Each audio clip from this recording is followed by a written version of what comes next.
Are you going to get a photo, Mum? Yes. Go on, lift it up. And wait till that's. Oh, hey.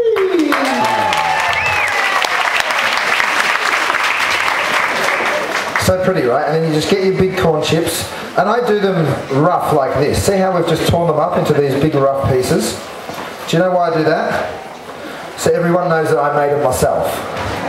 Because you want a little bit of credit, right? You know, you could cut them into perfect little triangles and then people are going to think that you bought them. So you might as well take the credit.